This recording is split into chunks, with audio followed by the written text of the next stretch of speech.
to my channel. It's your girl Lyssy. You guys might be wondering, Lyssy, why are you dressed like Princess Peach today? Well, it's almost Halloween and I'm in a Halloween kind of mood, and today we are talking about Barbies. So I tried my best to kind of look like a Barbie even though I'm dressed as Princess Peach. Anyways, that's not the point. If you guys are new here, hi, I make weekly videos. Be sure to subscribe so you guys don't miss out on my weekly videos, and smash a like if you guys used to own Barbies as a kid. You see, I used to own Barbies as a kid, but the thing is about me, I didn't really like them. I didn't really like most dolls. I was just kind of different. I don't know about you guys. I was the girl who would like cut the Barbies' hairs, draw on them, make them look horrifying, and do crazy things with my Barbies. I was more of the type of kid who would want a Webkinz or a Little's Pet Shop for my birthday when I was a kid, but I always would end up getting stupid Barbie dolls, and I was so sad about it. Now I don't really hate Barbies as much as I did as I was a kid. I kind of like them. I mean, I like the whole like pink Barbie aesthetic, but there are some very strange Barbies and some very concerning and messed up Barbies. And today we're going to be doing more about the dark truth about Barbies. And we're going to be diving into the weirdest, most cursed Barbies ever created. So starting off with number one, we're going to be talking about the Shave and Play Barbie. This is essentially a Barbie that is full of body hair, and the whole objective is to shave the Barbie's hair off. Yes, you heard me correctly. How is this even a thing? I have no idea. This is easily the most disturbing and disgusting Barbie that I have ever seen in my entire life. To this day, the doll's description says, "You've played with the regular Barbie, but this is a shave and play Bobby." They call it a Bobby instead of a Barbie because it's a ripoff of a Barbie. And she isn't like any other doll you've ever played with. She is furry and ready for a trim. Whip out the razor that's included with your shave and play Barbie, I don't know, and give her a style of her own. Barbie will love her new silky smooth hair-free self. I honestly don't know who thought that that was a good idea, especially with the factor that the kids who would play with a Barbie doll aren't even like old enough to shave themselves yet. Like, little girls are not gonna know or need to know how to shave at that young of an age. So that was kind of weird. I don't know who would want a really hairy Barbie. Just looking at the images of that Barbie doll makes me a little uncomfortable. She literally has hair on her arms, her legs, probably even her chest, for heaven's sake. I don't even want to know where else she has hair, to be honest. That is a terrible idea. It's cursed, it's horrifying, and I don't hope any of you guys would want to own one of these, but if you do, they are for sale on Etsy, and there are sellers who create these Barbie dolls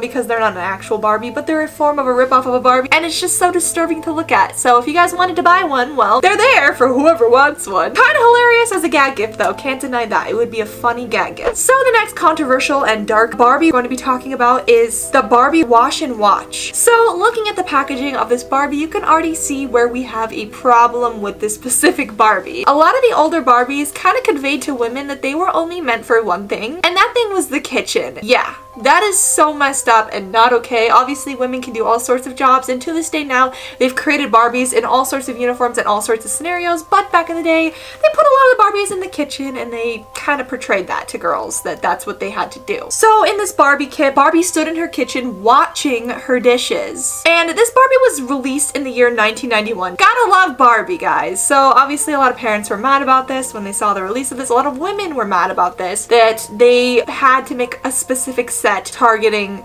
just washing dishes in a kitchen, which is kind of a weird objective for little girls to play with a doll and all you do is sit there and clean dishes. So didn't end up well. Another doll that did not end up going very well for Barbie was the pregnant Midge Barbie. So we've seen pregnant Barbies before, but the twist on Midge was she was a teenager. Yes, obviously teen pregnancy is a thing, but a lot of parents did not want to encourage that to their children, that you should get pregnant at a very young age. You can already assume where the problems began with making a very young girl into a pregnant Barbie. In the early 60s, Mattel faced a lot of criticism that Barbie was too much of an adult symbol. So in 1963, they released Midge the doll to quell all the complaints she was getting. It must have worked because Midge was mostly MIA until the 80s, when she reappeared as a regular in the lineup of Barbie. The horrifying image before you is indeed a child's plaything. In 2003, Mattel released pregnant versions of Midge and Barbie in the Happy Family line. The dolls were constructed with hollow centers where a baby was stuck stuffed inside the Barbie's stomach and then covered with a magnetic belly atop of it. Remove the belly and let the nightmares commence, and there is a small child inside of that stomach. Kind of horrifying. Consumers complained that the dolls promoted teen pregnancy, and there was a lot of unhappy parents. As it turned out, the families were not happy about this, and consumers kept complaining that dolls promoted teen pregnancy because the dolls were sold without husbands, and they weren't even wearing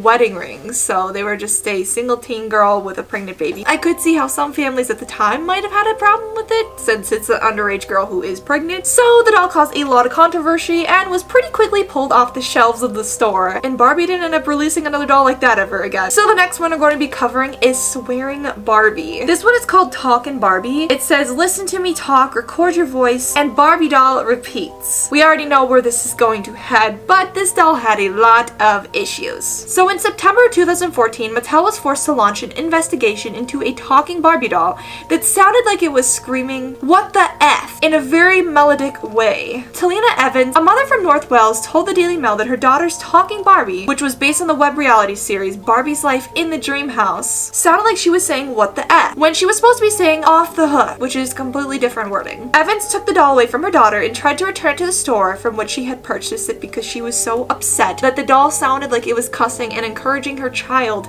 to say cuss words, which obviously would be a huge concern for a parent who doesn't want to make a bad influence on her child. I mean, if the doll really was saying the F word, that would be very bad. Apparently, saying "off the hook," which was the thing that the doll was saying, was a common slur used in the web series that Barbie had. While the phrase might be heard differently by some who are not familiar with the show, all Mattel's products were created for both children and parents to enjoy and trust. So Mattel was very upset that that had happened with that particular Barbie, because defects and issues do happen with dolls and toys, which might have not been the company's fault. But needless to say, a toy that talks and repeats could say anything, or could be programmed to say anything. So the next doll we're going to be covering is the Kissing Barbie. This one is one of Barbie's most controversial dolls of all time, and you're going to see why very shortly. So not only is the only point of this Barbie to make her kiss, but she also has the feature of making kissing and smooching sounds when she is being played with. The box of this doll says make her kiss and see her lips pucker. The doll's lips actually moved out of its face and puckered when she kisses, and it kind of looks terrifying. It also reads, hear the sound and see the lipstick mark. The doll comes included with a lipstick that you are supposed to apply to the lip of the doll, and when you make it kiss something, the lipstick mark stains onto whatever you make it kiss, which is kind of weird and a little excessive for a toy. So of course it was teaching underage kids that it's okay to make out with boys or kiss other people at a very young age, which obviously didn't sit well with most parents, or should I say all, because the kids that are playing with Barbie are very young and should not be worrying about kissing boys at such a young age. Stay in school, kids. But yeah, basically that doll didn't sit well, nor did the commercial or any of the slogans on the box, and those were ripped off the shelf pretty fast. So Barbie had a mistake with that doll. So the next doll we're going to be talking about is Ken in a dress. Yes, you heard me, Ken in a dress. So this one might not be exactly as it seems. As stylish as Ken looks, this wasn't actually meant to be this way. A Ken doll was wearing a dress and carrying a purse when he appeared on the shelf in Tampa Toys R Us in 1990. His box says, "My first Ken," and the doll's tagline reads, "He's a handsome prince." The image in the box shows Ken wearing a more traditional princess outfit and posing with Barbie, who's wearing the dress that Ken was wearing in the box, so clearly he has on Barbie's clothing. Karina Goliath, who decided to purchase the doll, wondered if the cross-dressed Ken doll was a sign that Mattel was moving towards more of an open-minded future for the dolls and putting more out there clothes on the boy dolls, which she probably should in the future. I think that'd be kind of cool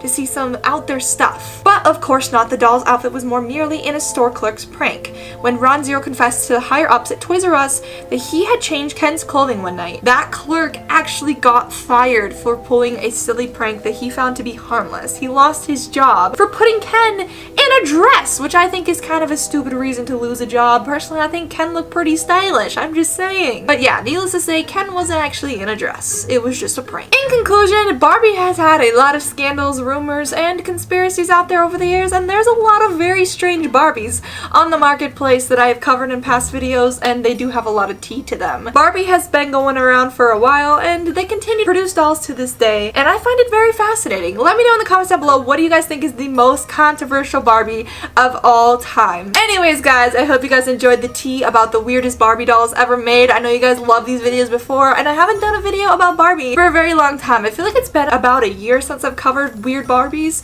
but I find the dolls very fascinating, and I'd love to do more videos like this. Let me know if you guys would like to see more videos like this on my channel. It's been Lyssy. If you guys enjoyed the video, be sure to smash a like, leave a comment, and subscribe if you guys have not. And also check out my other social medias. They'll be linked down below. And I'll see you guys in the next video. Bye, guys!